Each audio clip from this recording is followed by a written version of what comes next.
15ই August শোক দিবসে ধানমন্ডি ৩২ নম্বর ছিল ছাত্র জনতার দখলে। বয়োজ্যেষ্ঠ মানুষদের কান ধরে উঠবসসহ এক আওয়ামী সমর্থককে অর্ধনগ্ন করে হেনস্থা করার দৃশ্য সামাজিক যোগাযোগ মাধ্যমে ভাইরাল হয়েছে।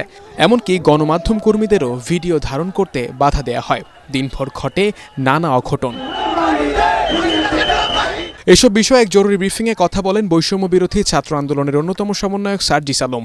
জানান ১৬ বছরের ক্ষত ১৬ দিনে সংস্কার সম্ভব নয়। ফ্যাসিস্ট সরকারের পতনের পর একটি সুবিধাবাদী গোষ্ঠী ভুয়া আন্দোলনকারী হয়ে উঠেছে।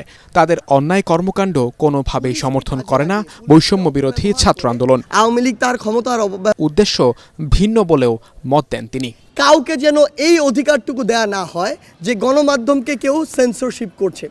আমাদের জায়গা থেকে আজকে পর্যন্ত না, শুধু আগামীতেও যদি আমাদের কোনদিন ভয়েস থাকে, এটি স্পষ্ট বার্তা থাকবে, গণমাধ্যমের স্বাধীনতা হরণ করার এই অধিকারটুকু কারণেই এবং এটি কেউ করতে পারে না। বরং আমরা যদি চাই দেশের এগিয়ে যাওয়া উচিত, তাহলে এই স্বাধীনতাটুকু এই কারণেই দিতে হবে যে গণমাধ্যম আমাদের ভুলগুলো খুঁজে বের করে দিবে এবং ওই ভুলগুলোতে কাজ করে আমাদের সংশোধন করতে হবে।